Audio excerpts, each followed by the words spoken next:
The judge's gavel fell on December 15, 1976, and with that single sound, Marvin Gaye's artistic soul was sentenced to a peculiar kind of hell. In the mahogany-paneled courtroom in Los Angeles, surrounded by lawyers in expensive suits and the suffocating scent of legal documents, Marvin learned that his next album wouldn't belong to him. It would belong to Anna Gordy Gaye, his soon-to-be ex-wife, as part of their divorce settlement. The royalties, the publishing rights, even the creative process itself had been weaponized against him. Anna's attorney smiled as he read the terms aloud. Marvin would produce and deliver a commercially viable album to Motown Records, and Anna would receive all proceeds until she had collected $600,000 in unpaid alimony. The irony was suffocating. The man who had created What's Going On and changed the face of soul music was now being forced to sing for the woman who had made his life a daily exercise in emotional warfare. Marvin sat in the back seat of his Rolls-Royce after the hearing, staring out at the Los Angeles traffic, and felt something inside him crack. Not break entirely, but develop a hairline fracture that would spread through everything he touched for the next 2 years. His driver asked where they should go, and Marvin couldn't answer. Home meant the empty mansion where Anna's absence felt like a living presence. The studio meant facing the impossible task of creating art under legal compulsion. So he told the driver to just drive, to keep moving until he figured out what to do with the rage that was building in his chest like steam in a kettle. That night, alone in his bedroom, Marvin stared at the divorce papers and understood that he was being asked to do something unprecedented in the history of popular music. He would have to write, arrange, and perform an album about the failure of his marriage while knowing that every note, every lyric, every moment of vulnerability would financially benefit the woman who had tormented him. It was psychological torture disguised as a business arrangement, and the most disturbing part was that Anna probably knew exactly what she was doing. The early sessions for what would become Here My Dear began in January 1977 at Motown Studios in Hollywood. Marvin arrived each day with the resignation of a man reporting to a job he despised, carrying his pain like a briefcase full of broken glass. The studio, which had once been his sanctuary, now felt like a confessional booth where he was being forced to admit his sins to the congregation of musicians and engineers who would witness his humiliation. He would sit at the piano for hours, playing the same chord progressions over and over, searching for a way to transform his bitterness into something that resembled music. The first song he attempted was a straightforward ballad about the end of love, generic enough to fulfill his contractual obligations without revealing too much of himself. But as he sang the words, something unexpected happened. His voice began to crack, not from technique or strain, but from the weight of what he was being asked to do. The lyrics felt like lies because they were sanitized versions of his real feelings. So he stopped recording and started again, this time letting the anger seep into his voice like poison through paper. What emerged was darker, more honest, and infinitely more complicated than anything Marvin had ever attempted. Here My Dear became both a love letter and a suicide note, a work of art that documented its own creator's psychological disintegration in real time. Marvin found himself trapped in a creative paradox. The more honest he became about his marriage, the more painful the process became. But the more he sanitized his feelings to protect himself, the more dishonest the music sounded. So he chose pain, chose honesty, chose to bleed on tape, knowing that Anna would profit from every drop. The title track, recorded in late February, captured the essential cruelty of his situation. Here, my dear, he sang with a tenderness that felt like mockery, is my life, my love for you. But the arrangement told a different story. The strings were lush but somehow cold. The rhythm was smooth but unsettling. And Marvin's vocal performance oscillated between seduction and contempt so subtly that listeners couldn't tell if they were hearing a love song or a declaration of war. It was both, which made it unbearable to record and impossible to ignore. The sessions became increasingly erratic as the months progressed. Marvin would arrive at the studio in the afternoon and work until dawn, obsessively layering vocals, adjusting arrangements, and rewriting lyrics that cut deeper each time. The musicians working with him described an atmosphere of controlled chaos, where Marvin's perfectionism was fueled not by artistic ambition, but by psychological compulsion. He couldn't stop working on the album because finishing it would mean accepting defeat, but he couldn't abandon it because that would violate the court order and send him to jail. During one particularly intense session in April, Marvin recorded a song called Anna's Song that would never be released in its original form. According to the engineer who was present, Marvin spent 6 hours documenting every grievance he had accumulated during their 15-year relationship, naming specific incidents, quoting conversations, and dissecting Anna's behavior with surgical precision. The song was both devastating and unlistenable, a man destroying his ex-wife's reputation while simultaneously destroying his own capacity for forgiveness. When he finished recording, Marvin played it back once and then demanded that the tape be erased, but the engineer had made a backup copy, which eventually found its way into Motown's archives, where it remains locked away to this day. The psychological toll of creating Here My Dear became increasingly obvious to everyone around Marvin. His cocaine use, already problematic, escalated to dangerous levels as he tried to numb the daily humiliation of having to sing about his failures, while knowing that Anna would benefit financially from his suffering. He lost weight, stopped sleeping regular hours, and became paranoid that Anna was somehow monitoring the recording process, that she had spies in the studio reporting back to her about the content of the songs. Whether this paranoia was justified or drug-induced was irrelevant. It became part of the creative process, another layer of psychological complexity that seeped into the music. In June 1977, Marvin experienced what could only be described as a creative breakdown during the recording of I Met a Little Girl. The song was supposed to be a nostalgic remembrance of his early relationship with Anna, a tender moment in an otherwise harsh album. But as he sang about falling in love with her as a young woman, he began to cry uncontrollably. Not the controlled emotion of a professional vocalist accessing his feelings for artistic purposes, but the raw, unguarded sobbing of a man who realized that he was mourning not just the end of his marriage, but the death of his younger, more hopeful self. The session had to be stopped, and Marvin locked himself in the bathroom for 45 minutes, unwilling to let anyone see him in such a vulnerable state. What made the recording process even more cruel was that Marvin was genuinely creating some of the most sophisticated music of his career. The arrangements were complex, layered with jazz influences and electronic experimentation that pushed beyond the conventional boundaries of R&B. His vocal performances were nuanced and emotionally devastating, capturing subtleties of feeling that most artists never achieved in their entire careers. Here My Dear was becoming a masterpiece, which meant that Anna would profit not just from Marvin's pain, but from his genius. The better the album was, the more money she would make, and the deeper his humiliation would become. The album's most disturbing track, You Can Leave But It's Going to Cost You, became a mission statement for the entire project. Marvin sang about the financial and emotional price of divorce with a precision that felt almost mathematical, calculating the cost of freedom in dollars and broken promises.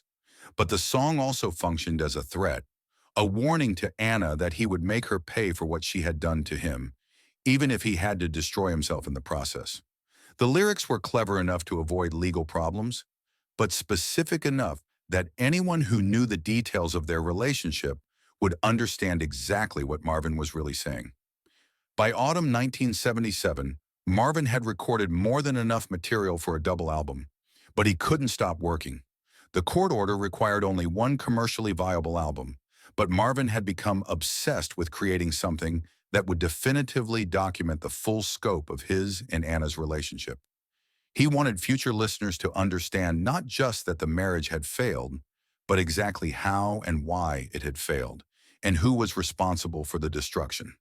It was an act of artistic revenge that required Marvin to continually reopen his own wounds, to live in the worst moments of his marriage for months at a time, never allowed to heal or move forward. The final sessions for Hear My Dear took place in December 1977, almost exactly 1 year after the court ruling that had initiated the project.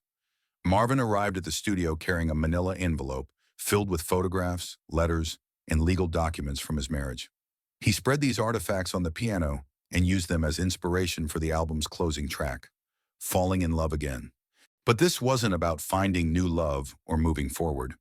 It was about the impossibility of ever trusting another person after betrayal this complete. Marvin sang about the desire to love again, while simultaneously documenting all the reasons why he would never be able to do so. The song was both hopeful and hopeless, a perfect encapsulation of the psychological trap he had created for himself. When Here My Dear was finally completed and delivered to Motown in early 1978, even the label executives who had worked with Marvin for decades were unsettled by what they heard. The album was brilliant, but it was also deeply uncomfortable, like eavesdropping on private arguments or reading someone's diary without permission.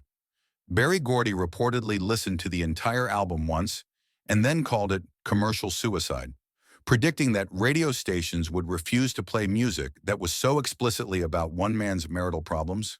He was right, but he was also missing the point. Marvin hadn't made Here, My Dear to be commercial. He had made it to survive a process that was designed to break him. The album was released in December 1978, almost 2 years after the court ruling that had mandated its creation. The initial sales were modest, just enough to keep Motown happy and Anna's lawyers satisfied. But the critical response was deeply divided.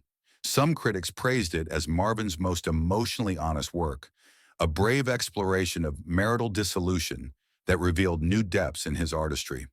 Others found it self-indulgent and uncomfortable, too personal to function as entertainment. But everyone agreed that it was unlike anything else in popular music, a document of psychological warfare disguised as an R&B album. Anna's response to the album was never publicly documented, but people close to the situation reported that she was furious about the specific nature of Marvin's revelations. She had expected him to fulfill his obligation with a collection of generic love songs that would generate revenue without causing embarrassment. Instead, she had received a detailed accounting of their relationship's failures that painted her as manipulative and cold. She considered legal action to prevent the album's release, but her attorneys advised that the content, while unflattering, didn't cross the line into libel. She was legally entitled to the profits from the album, even if the album itself made her look terrible.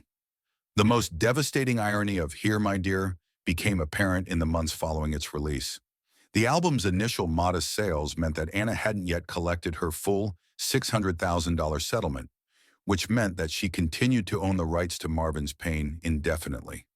Every time the album was played on radio, every time a copy was sold, every time a critic wrote about its brilliance, Anna made money while Marvin received nothing.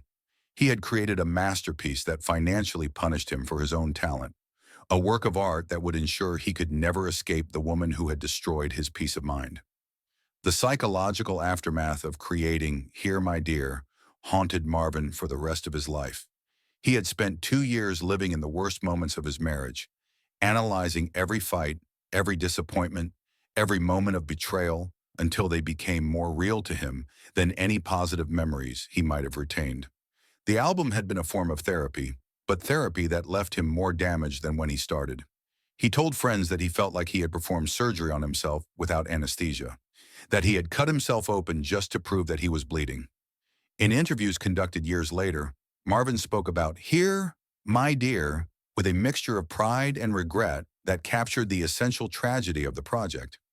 He knew it was some of his best work, but he also knew that it had cost him something irreplaceable. The album had been created under duress, which meant that he could never listen to it without remembering the circumstances that had forced its creation. Every beautiful melody, every perfect vocal performance, every moment of genuine artistic inspiration was tainted by the knowledge that he had been compelled to create it by court order. The commercial vindication of Here, My Dear came gradually, years after its initial release. As Marvin's reputation grew and music critics began to reassess his catalog, the album was increasingly recognized as a masterpiece of confessional songwriting, a work that anticipated the brutally personal music that would dominate popular culture in subsequent decades. But this critical acclaim only deepened the irony, because Anna continued to own the rights to the album, which meant that she profited from every reissue, every compilation, every critical essay that praised Marvin's genius. By 1981, 3 years after the album's release, Here My Dear had finally generated enough revenue to satisfy Anna's settlement. Marvin was legally free from his obligation, but the damage had been done. He had spent years creating art under compulsion, and the experience had poisoned his relationship with his own creativity. He told friends that he didn't know how to write songs anymore, without the motivation of anger or revenge, that Here My Dear had taught him to associate artistic inspiration with psychological pain in ways that he couldn't undo. The final cruel twist came in 1982, when Here My Dear was reissued and began to find the larger audience it had been denied during its initial release. The album climbed the charts, received widespread critical acclaim, and established itself as one of the essential albums of the decade. Anna, who had remained largely silent about the album's content, suddenly found herself the beneficiary of a genuine commercial success. The woman who had been portrayed as the villain of the album was now profiting handsomely from that portrayal, collecting royalty checks that grew larger each month as Marvin's reputation continued to expand. In one of his final interviews, conducted just months before his death in 1984, Marvin was asked about Here My Dear and whether he regretted making it. His response was characteristically complex. He said that the album represented both his greatest artistic achievement and his greatest personal failure, that he had created something beautiful while destroying something irreplaceable within himself. He compared the experience to a Faustian bargain, where he had traded his peace of mind for artistic immortality, and he wasn't sure the exchange had been worth it. Today, Here My Dear is widely regarded as one of the most emotionally devastating albums ever recorded, a work of art that pushed beyond the conventional boundaries of popular music to explore territory that most artists wouldn't dare approach. But for those who understand the circumstances of its creation, the album remains a document of psychological torture, a testament to what happens when art becomes a weapon that wounds both its target and its creator. The album's legacy is complicated because its brilliance cannot be separated from the cruelty that created it. Every song is a reminder that great art sometimes emerges from terrible circumstances, that the most beautiful music can be born from the most ugly emotions. And for Marvin Gaye, Here My Dear stands as both a monument to his genius and a gravestone for the part of himself that he sacrificed to create it. The album he was forced to make became the album that defined him, and the woman he was forced to pay became the unwitting beneficiary of his greatest artistic triumph. In the end, Here My Dear achieved something that neither Marvin nor Anna had anticipated. It transformed their private dysfunction into public art, their personal failure into cultural achievement. But the price was higher than either of them could have imagined, because the album ensured that their worst moments would be preserved forever, that their mutual destruction would become their shared immortality.